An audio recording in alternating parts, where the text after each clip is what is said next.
last World Cup?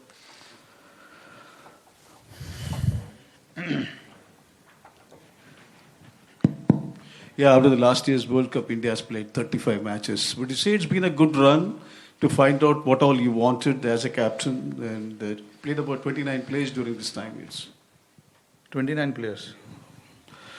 Yeah, look, we obviously had a good run. We wanted to change a lot of things, and we addressed what went wrong for us in the last World Cup.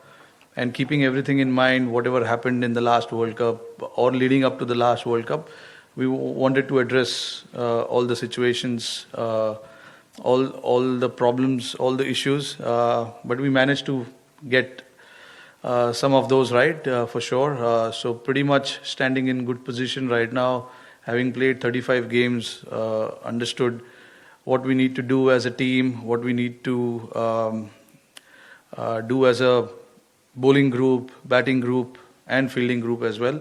And yeah, I think coming into this World Cup, very well prepared as well. But yeah, like I said, we wanted to address a lot of issues, and I think we managed to do that. And now it's time to execute those ideas, those plans that we've been discussing about. What are the issues and everything we've tried to manage. See, no team will be 100% right, but we, as a team, we want to do as much things as possible right. And I think coming here into the World Cup, we feel confident that we can, achieve what we want to achieve as a group. Yes, me? Yes. Okay. Are you happy with the inclusion of Mohammad Shami? And follow-up question is that against the warm-up game, you called him to bowl at the 20th over. And in first 19th over, he was not used. So was it a plan or just came out of the box that, we can use Mohammad Shami? Yeah, look, speaking of Shami, I think, just speaking about him first, I think the guy's got so much experience playing for so many years for India. And has played World Cups as well before. And we all know the quality that he has. So when Bumrah got injured, we always wanted to have someone experienced in the lineup. And Shami was the right choice for us. And looking at what has happened with him in the last 20-25 days, obviously he got COVID back home, had to miss the home series that we played leading up to the World Cup. But again, with the kind of experience that he has, we know that he will not be short of match practice. And obviously, speaking of the game against Australia, that first warm-up game, that was always the plan. We know he's very good with the new ball. So we just wanted to give him a bit of challenge to come and bowl it at the death and see what he can do. And most importantly, his body, was something that we had to look at. Because he just recovered from COVID and we wanted to give him enough time and we wanted to play him in the next warm-up game full 20 overs, but unfortunately it washed off and we didn't get a chance to play him there. But in terms of preparation, I think he's very well prepared. He's been training with the team for a while now. He came to Brisbane quite early and had few sessions with the entire team. In terms of his readiness, I think he's very much ready, and it's just about going out and now executing what Shami is known for. Yeah, Rohit. India's often gone into these tournaments almost after a series or after a IPL, for instance. This is the first time you've had like a long 15-day period coming into the World Cup. What are the gains from these 15-day period, and how much has the preparation gone going into the tournament? Yeah. That's something we've been talking about for a while. Like when you go on big tours, you need to prepare well, especially when you travel outside India. You need to have time in hand to prepare the way you want to prepare because it takes a time.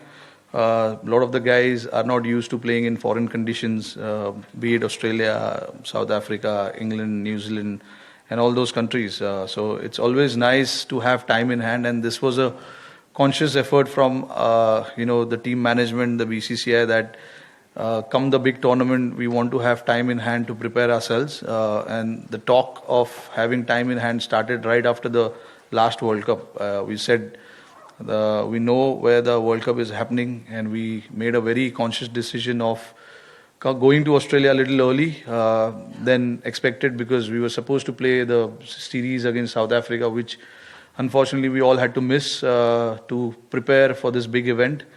So that is something that was happening in the background for right after the World Cup, and we know how key the preparation is. A lot of the guys who are part of this team have not been to Australia, so that was also one of the reason we wanted to come here early. And we had a great time in Perth. We were there for 9 days, and then we came to Brisbane. We prepared. We played a couple of practice games in Perth, just to get used to the conditions, the pitches. I mean, obviously you can't travel all around Australia and play on all pitches, but we could get whatever we could get. So I thought Perth was the right time for us to start. Obviously, the time difference is not too much also, so you can easily get acclimatized to the time zone, and that was also one of the reason. And I thought the way we went about the entire Perth leg was good for us. We could specifically focus on certain things when it comes to batting, and the bowlers could work on certain things. For all this you need time, and we were lucky enough to get those time in hand to prepare ourselves and come here in Melbourne.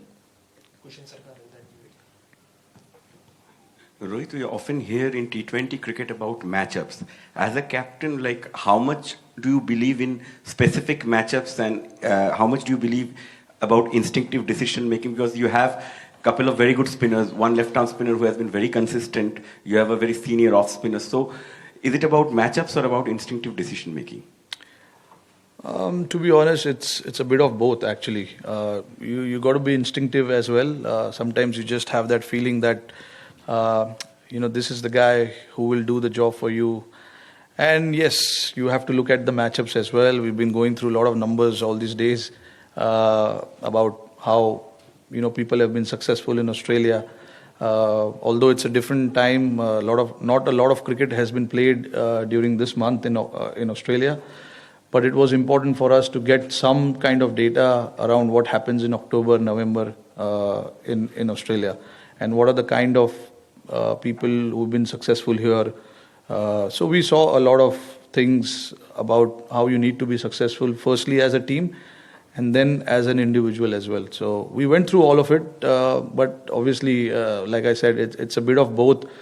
Sometimes you just feel that this guy is bowling pretty well. You need to just get him to play the game. He's in good form, and yeah, on the other side you will look at the matchups as well. So it's a bit of both. And on that given day, whatever we feel is the right playing 11, we will go by that. I certainly want to keep my mind open on that when it comes to playing 11. We don't want to get stuck with one particular way of making your playing 11. We want to be open about it. And yeah, if we have to change one or two player in every game, we got to be ready for it. And that's how we prepared all our guys as well. The message was given long way before we came here that if we need to change one or two player, for the matchups, for what sort of conditions we are playing in, guys will be ready for it. So it's not a last minute thing where we are making those changing the players. This is the talk that has happened in the team long way back, and guys are ready for it. Vivek and Shrinjo, and then we'll come back to this side again. Rohit, all the best for tomorrow's match, first of all. And Thank you. with this match in particular, where there are threats of rain, you think toss becomes all the more crucial, considering the fact that the overs might get reduced, and when you're especially chasing, if you get a chance to chase, then the target keeps getting revised. So you think toss becomes all the more crucial, especially when rain threat is there? In the hindsight, if you look at it, yes, it does become a little important. But again, I've been hearing about Melbourne weather for a while now, and it keeps changing.